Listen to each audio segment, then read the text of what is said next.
Hello everyone, welcome to JM studies. ఈ వీడియోలో మనం 2024 జూలై నెలకు సంబంధించి important current affairs bits discuss చేద్దాం. వీడియో స్టార్ట్ చేసే ముందు అందరికీ ఒక రిక్వెస్ట్ అండి, ఇంకా ఎవరైనా మన ఛానల్ని సబ్స్క్రైబ్ చేయకపోతే దయచేసి అందరూ కూడా సబ్స్క్రైబ్ చేసుకోండి. అలాగే బెల్ ఐకాన్పై క్లిక్ చేయండి. ఇది మీకు పీడిఎఫ్ రూపంలో కావాలంటే కింద డిస్క్రిప్షన్లో టెలిగ్రామ్ లింక్ ప్రొవైడ్ చేస్తాను, అందులోకి వెళ్ళి డౌన్లోడ్ చేసుకోండి. ఓకే, ఫస్ట్ వన్ చూద్దాం. పాల్ కగామే 4వసారి ఏ దేశ అధ్యక్షుడిగా తిరిగి ఎన్నికయ్యారు? Correct answer రొవాండా. రొవాండా అధ్యక్షుడు పాల్ కగామే 2024 అధ్యక్ష ఎన్నికలలో 99.15% ఓట్లు సాధించి నిర్ణయాత్మక విజయం సాధించారని నేషనల్ ఎలక్టరల్ కమిషన్ నివేదించింది. ఆయన వరుసగా 4వసారి బాధ్యతలు చేపట్టారు. రొవాండా తూర్పు మధ్య ఆఫ్రికాలో ఒక భూ పరివేష్టిత దేశము. ఈ దేశాన్ని 1000 కొండల భూమి అని కూడా పిలుస్తారు. రొవాండా సబ్ సహారా ఆఫ్రికా ప్రాంతంలో భాగంగా ఉంది.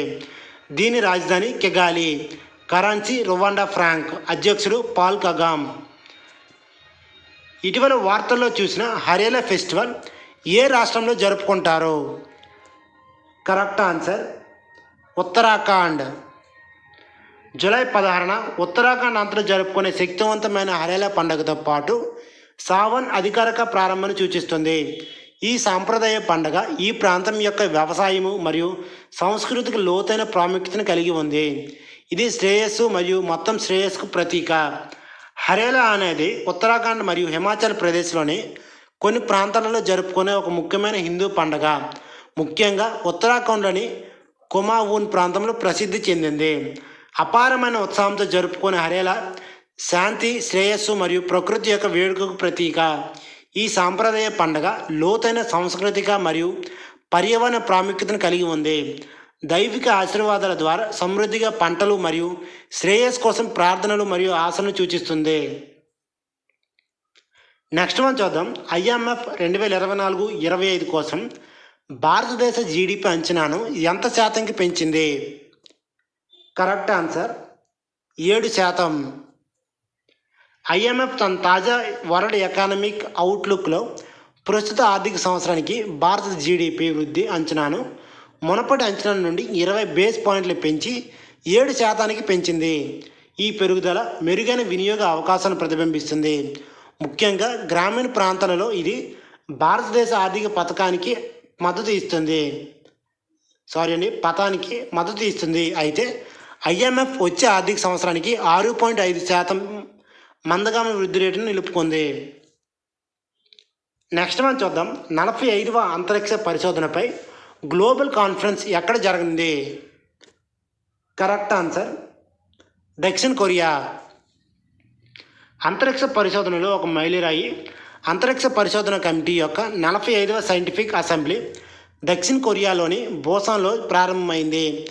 దక్షిణ కొరియా తొలిసారిగా నిర్వహించిన ఈ సదస్సులు 60 దేశాల నుండి 3000 మంది శాస్త్రవేత్తలు మరియు పరిశ్రమల ప్రముఖులు సమావేశమయ్యారు. నాసాకు చెందిన డిప్యూటీ అడ్మినిస్ట్రేటర్ పామ్ మోల్రాయ్, జాక్సాకు చెందిన డైరెక్టర్ జనరల్ హితోసి ఈ కార్యక్రమంలో పాల్గొన్నారు. ఇది అంతరిక్ష పరిశోధనలో ప్రపంచ ఆసక్తి మరియు సహకారాన్ని ప్రతిబింబిస్తుంది. నెక్స్ట్ వన్ చూద్దాం.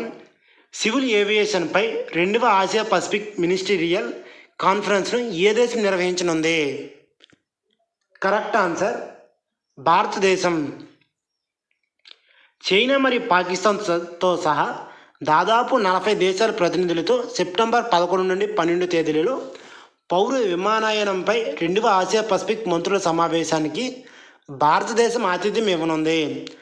ఆసియా పసిఫిక్ ప్రాంతం గ్లోబల్ ఎయిర్ ట్రాఫిక్కు గణనీయమైన సహకారం అందించింది మరియు భారతదేశం ప్రపంచంలో అత్యంత వేగంగా అభివృద్ధి చెందుతున్న విమానయాన మార్కెట్. నెక్స్ట్ వన్ చూద్దాం. గోండ్వానా సూపర్ ఖండంతో ఏ రాష్ట్రంతో భౌగోళిక సంబంధాలు ఉన్నాయి? Correct answer Andhra Pradesh. 100 కోట్ల సంవత్సరాల క్రితం భారత్ తూర్పు అంటార్కిటికా మధ్య చారిత్రాత్మక ఘర్షణ జరిగిందని హైదరాబాదుకు చెందిన నేషనల్ జియోఫిజికల్ రీసెర్చ్ ఇన్స్టిట్యూట్ శాస్త్రవేత్తలు వెల్లడించారు.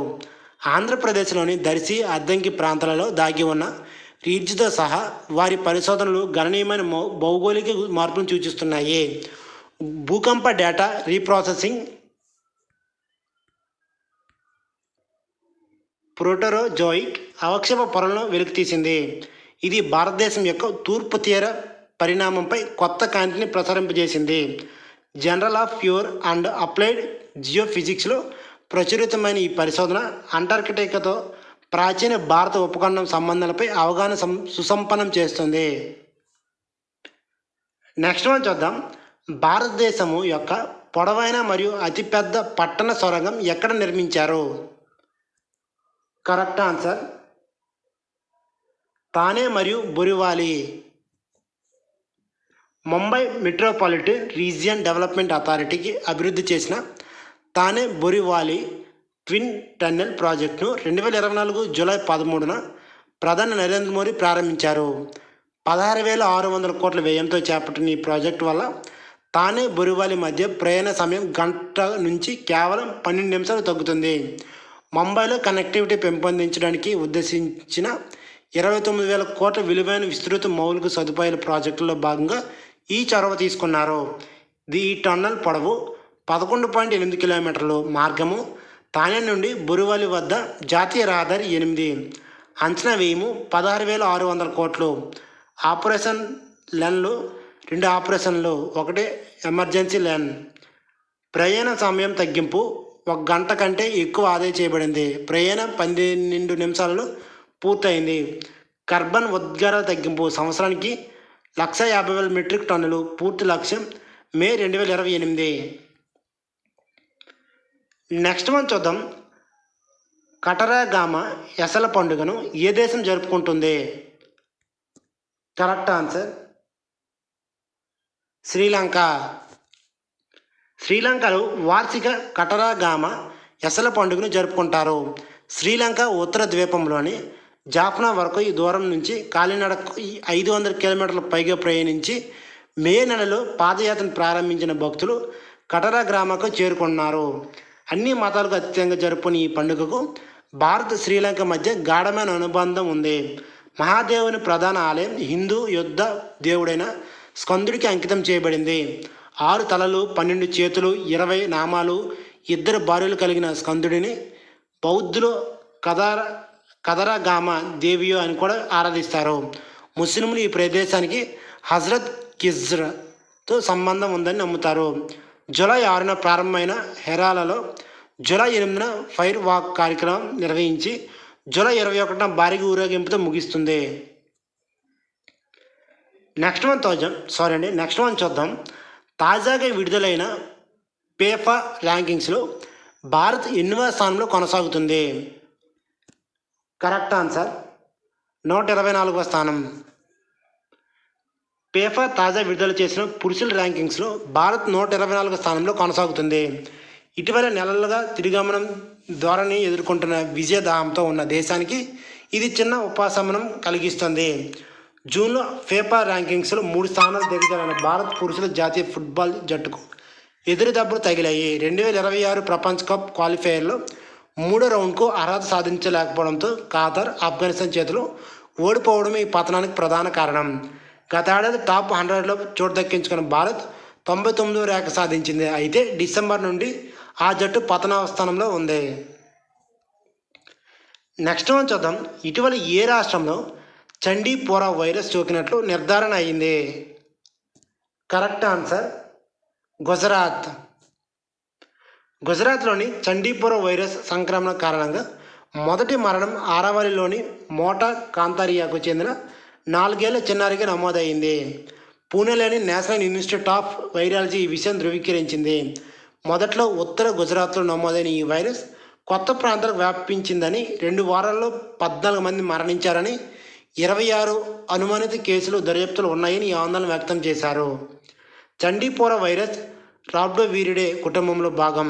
ఇది ప్రధానంగా శాండ్ ఫ్లైస్ మరియు దోమలు ద్వారా వ్యాపిస్తుంది. ఈ వైరస్ కీటకాల లాలజల గ్రంథులో నివసిస్తుంది మరియు కాటు ద్వారా మానవులకు లేదా ఇతర వెన్నుపూసలకు వ్యాపిస్తుంది.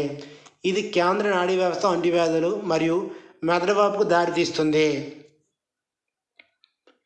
నెక్స్ట్ వన్ చూద్దాం. నెల్సన్ మండేలా అంతర్జాతీయ దినోత్సవం ఏ రోజు జరుపుకుంటారు? Correct answer July 19. Correct answer July 18. ప్రతి సంవత్సరం జూలై 18న ప్రపంచమంతా కలిసి నెల్సన్ మండేలా అంతర్జాతీయ దినోత్సవాన్ని జరుపుకుంటుంది. ఇది చరిత్రలోని అత్యంత స్ఫూర్తిదాయక వ్యక్తుల్లో ఒకరి జీవితాన్ని మరియు శాశ్వత వారసత్వాన్ని గౌరవిస్తుంది. ఈరోజు కేవలం స్మారక చిహ్నంగా మాత్రమే కాకుండా ప్రపంచవ్యాప్తంగా ఉన్న వ్యక్తులు మరియు సమాజాలను మండేలా సేవ స్ఫూర్తిని మరియు సామాజిక న్యాయం పట్ల అంకితభావాన్ని ప్రతిబింబించేలా ప్రోత్సహిస్తుంది. 2024 నాటికి పేదరికం అసమానతను ఎదుర్కోవడం ఇంకా మన చేతిలో ఉంది అనే థీమ్ మండేలా జీవితకాల నిబద్ధతకు అర్థం పడుతుంది. ఈ శక్తివంతమైన సందేహం మండేలా కాలం నుండి సాధించిన పురోగతిని అంగీకరిస్తుంది. అదే సమయంలో ప్రపంచవ్యాప్తంగా సమాజాలను పీడిస్తున్న నిరంతర సవాళ్ళను హైలైట్ చేస్తుంది. ఈ వీడియో కానీ మీకు నచ్చినట్లయితే దయచేసి అందరూ కూడా లైక్ చేయండి, అలాగే మీ ఫ్రెండ్స్కి కూడా షేర్ చేయండి.